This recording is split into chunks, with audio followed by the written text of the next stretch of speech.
জয় মাতা দি বন্ধুসকল, প্ৰজ্ঞান ইউনিভাৰ্ছ চেনেলত আপোনালোকক সকলোকে স্বাগতম জনাইছোঁ। য'ত আজি আমি শাৰদীয় নৱৰাত্ৰি 2025ৰ বিষয়ে আলোচনা কৰিবলৈ ওলাইছোঁ। নৱৰাত্ৰিৰ এই পবিত্ৰ সময় কেৱল পূজা আৰু ভক্তিৰ উৎসৱ নহয়। এই সময় আমাৰ জীৱনত নতুন শক্তি, নতুন সম্ভাৱনা আৰু নতুন সৌভাগ্যৰ প্ৰতীক।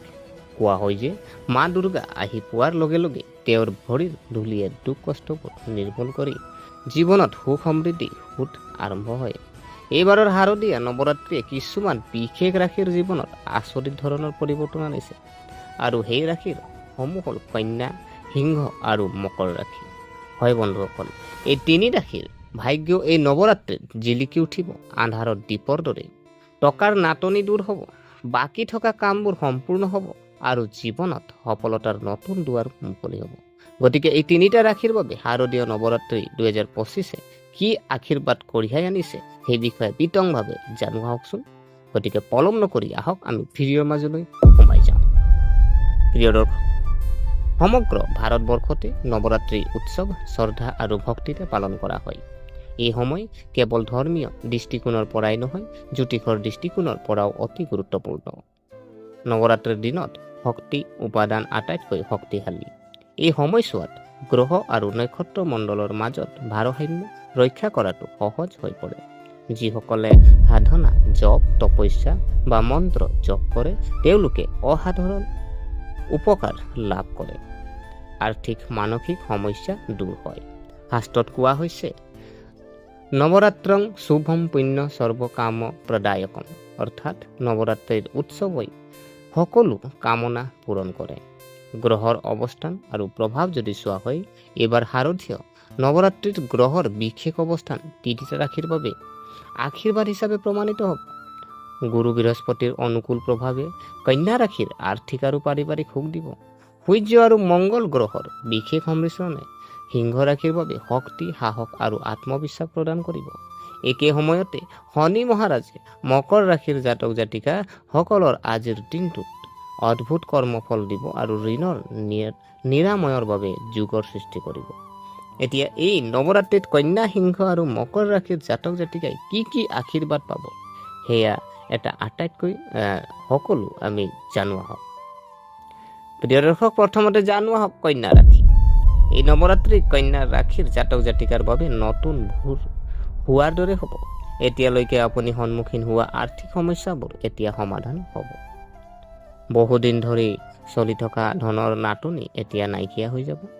আবদ্ধ হৈ থকা টকাখিনি ঘূৰাই পাব। নৱৰাত্ৰিৰ পিছত হঠাৎ আৰ্থিক লাভৰ সম্ভাৱনা। নিয়োজিত জাতক জাতিকা বোনাছ বা পদোন্নতি লাভ কৰিব পাৰে। যিসকল জাতক জাতিকা কাম বহুদিন আবদ্ধ হৈ আছিল তেওঁলোকৰ কাম এতিয়া সম্পূৰ্ণ হ'ব। ব্যৱসায়ত নতুন চুক্তি বা নতুন ক্লাইণ্টে পোৱাৰ সম্ভাৱনা। চাকৰি সলনি কৰিব বিচৰা যিসকল জাতক জাতিকা আছে আপোনালোকৰ কাৰণে ভাল সুযোগ পাব। কৰ্মক্ষেত্ৰত সন্মান আৰু খ্যাতি লাভ কৰিব। যিসকল প্ৰেমৰ যদি আমি সম্পৰ্ক চাওঁ, বিবাহিত জীৱনত সুখ বাঢ়িব। অবিবাহিত জাতক জাতিকাৰ বাবে বিবাহৰ সম্ভাৱনা প্ৰবল হ'ব। সম্পৰ্কত মধুৰতা থাকিব আৰু পৰিয়ালৰ সহায় লাভ কৰিব। স্বাস্থ্যৰ দিশ যদি চোৱা হয়, দীৰ্ঘদিনীয়া অসুস্থতাৰ পৰা আপুনি সকাহ পাব। মানসিক চাপ কমি যাব আৰু শক্তি বৃদ্ধি পাব। যোগ আৰু ধ্যান ধাৰণাৰ বিশেষ উপকাৰ হ'ব। আপুনি নৱৰাত্ৰিৰ সময়ত মা দুৰ্গাক হালধীয়া চুনৰি আৰু হালধি আগবঢ়াওক। প্ৰতিদিনে মা দুৰ্গাৰ সন্মুখত ঘিউৰ বন্তি জ্বলাওক। দুৰ্গা সপ্তশতীৰ কৱচ আবৃত্তি কৰক। প্ৰিয় দৰ্শক, ইয়াৰ পিছত ৰাশি যদি চোৱা হয়, যিহেতু সিংহ ৰাশি। সিংহ ৰাশিৰ জাতক জাতিকাৰ বাবে এই নৱৰাত্ৰিৰ সিংহ ৰাশিৰ গৰ্জনৰ দৰে। জীৱনত সাহস, আত্মবিশ্বাস আৰু ভাগ্যৰ এনে সংগম হ'ব যে প্ৰতিটো ক্ষেত্ৰতে সফলতা লাভ কৰিব। আবদ্ধ হৈ থকা ধন ঘূৰাই দিয়া হ'ব। বিনিয়োগৰ পৰা লাভৰ সম্ভাৱনা। পূৰ্বপুৰুষৰ সম্পত্তিৰ লগত জড়িত যিকোনো বিবাদ আপোনাৰ পক্ষত সমাধান কৰিব পাৰি। খৰচ নিয়ন্ত্ৰিত হ'ব আৰু সঞ্চয় বৃদ্ধি পাব। কৰ্মক্ষেত্ৰত আপোনাৰ নেতৃত্বৰ ক্ষমতা সকলোকে আপ্লুত কৰিব। পদোন্নতি পোৱাৰ সম্ভাৱনা। ব্যৱসায়ীসকলে ডাঙৰ ডাঙৰ চুক্তি আৰু নতুন অৰ্ডাৰ পাব। বিদেশৰ লগত জড়িত এক সুযোগ বিচাৰি পাব পাৰি। অবিবাহিত জাতক জাতিকাৰ জীৱন সংগী বিচাৰি পোৱাৰ সম্ভাৱনা থাকে। স্বামী স্ত্ৰীৰ মাজত থকা মতানৈক্যৰ সমাধান হ'ব। পৰিয়ালত উদযাপন আৰু শুভ কামৰ সম্ভাৱনীয়তা। আপুনি মানসিক আৰু শাৰীৰিকভাৱে শক্তিশালী হ'ব। ভ্ৰমণৰ সময়ত অলপ সাৱধান হ'ব লাগিব। যোগ আৰু ব্যায়াম লাভজনক হ'ব। আপুনি মা দুৰ্গা ৰঙা ফুল আৰু সেন্দুৰ আগবঢ়াওক। দৈনিক 108 বাৰ ওম দম দুৰ্গাই নমঃ মন্ত্ৰ জপ কৰক। মংগলবাৰ আৰু দেওবাৰত মন্দিৰত প্ৰসাদ আগবঢ়াওক। প্ৰিয় দৰ্শক, ইয়াৰ পিছৰ ৰাশি যদি চোৱা হয় মকৰ ৰাশি। এই নৱৰাত্ৰিত মকৰ ৰাশিৰ জাতক জাতিকাৰ বাবে কৰ্মৰ ফলৰ এক আচৰিত সময়। শনি মহাৰাজৰ আশীৰ্বাদত আপুনি আপোনাৰ কষ্টৰ ফল পাব আৰু জীৱনৰ ডাঙৰ ডাঙৰ সমস্যাবোৰ দূৰ হ'ব। হঠাৎ হোৱা খৰচ এতিয়া নিয়ন্ত্ৰিত হ'ব। ঋণৰ পৰা মুক্তি পোৱাৰ সম্ভাৱনা আছে। নৱৰাত্ৰিৰ পিছত বাঢ়িব ধনৰ প্ৰভাৱ। বিনিয়োগে দীৰ্ঘম্যাদী সুবিধা দিব। কেৰিয়াৰত আগবাঢ়িব। নতুন চাকৰি বিচাৰি ফুৰা যিসকল জাতক জাতিকা আছে আপোনালোকৰ কাৰণে ভাল সুযোগ পাব। ব্যৱসায়ত ডাঙৰ ডাঙৰ কথা আহিব। অংশীদাৰিত্ব লাভজনক হ'ব। পৰিয়ালত শান্তি আৰু সুখ থাকিব। আপুনি আপোনাৰ পত্নীৰ সমৰ্থন পাব। অবিবাহিত জাতক জাতিকাৰ বাবে বিবাহৰ প্ৰস্তাৱ আহিব পাৰে। সম্পৰ্কবোৰ আৰু মজবুত হৈ পৰিব। আপোনাৰ পুৰণি বেমাৰৰ পৰা সকাহ পাব। মানসিক শান্তি থাকিব। ভাগৰ আৰু দুৰ্বলতাৰ পৰা আপুনি সকাহ পাব। আপুনি পাৰিলে নৱৰাত্ৰিৰ সময়ত মা দুৰ্গাক বগা ফুল আৰু নাৰিকল আগবঢ়াওক। শনিবাৰে দৰিদ্ৰ লোকক আপুনি তিল আৰু তেল দান কৰক। প্ৰতিদিনে ওম আইম হ্ৰীম ক্লীম চামুণ্ডাই ভিচ্ছে মন্ত্ৰ আপুনি জপ কৰক। তিনিওটা ৰাশিৰ বাবে বিশেষ যদি আমি চাওঁ যে নৱৰাত্ৰিৰ সময়ত প্ৰতিদিনে আপুনি কুমাৰী পূজন কৰক।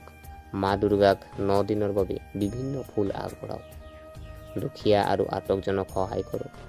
ঘৰ পৰিষ্কাৰ কৰি ৰাখিব আৰু যিহেতু কপোৰ জ্বলাই নেতিবাচক শক্তি আঁতৰাই পেলাব। বন্ধুসকল, শাৰদীয় নৱৰাত্ৰিৰ এই সময় কন্যা, সিংহ আৰু মকৰ ৰাশিৰ জাতক জাতিকাৰ বাবে এক ঐশ্বৰিক আশীৰ্বাদতকৈ কম নহয়। কন্যা ৰাশিৰ জাতক জাতিকাই আৰ্থিক আৰু পাৰিবাৰিক সুখ লাভ কৰাৰ বিপৰীতে সিংহ ৰাশিৰ জাতক জাতিকাই লাভ কৰিব ভাগ্য আৰু সাহসৰ সমৰ্থন। আৰু মকৰ ৰাশিৰ জাতক জাতিকাৰ বাবে এই সময়ে ঋণৰ পৰা মুক্তি আৰু কেৰিয়াৰৰ উন্নতি এক সুন্দৰ সুযোগ কঢ়িয়াই আনিব। মনত ৰাখিব, মা দুৰ্গাৰ কৃপাত কোনো অসুবিধা অসম্ভৱ নহয়। মাত্ৰ তাইক সত্য হৃদয়েৰে পূজা কৰক আৰু আপোনাৰ কৰ্মত বিশ্বাস ৰাখক। শাৰদীয় নৱৰাত্ৰিত আপোনালোক সকলোলৈ মোৰ আন্তৰিক শুভেচ্ছা জ্ঞাপন কৰিলোঁ। গতিকে প্ৰিয় দৰ্শক, ভিডিঅ'টো ভাল লাগিলে যদি লাইক কৰিব আৰু আপুনি কোন ৰাশিৰ অন্তৰ্গত কমেণ্ট বক্সত জনাওক। লগতে মা দুৰ্গাৰ পৰা আপোনাৰ ইচ্ছা লিখিবলৈ নাপাহৰিব। আৰু হয় বন্ধুসকল, এনেধৰণৰ জ্যোতিষ আৰু ধৰ্মীয় ভিডিঅ' আৰু চাবলৈ আমাৰ চেনেলটো ছাবস্ক্ৰাইব কৰি আমাক উৎসাহিত কৰিব বুলি আশা থাকিলে পুনৰ লগ পোৱাৰ প্ৰতিশ্ৰুতিৰে আজিলৈ আমি বিদায় মাগিলোঁ। জয় মাতা দি।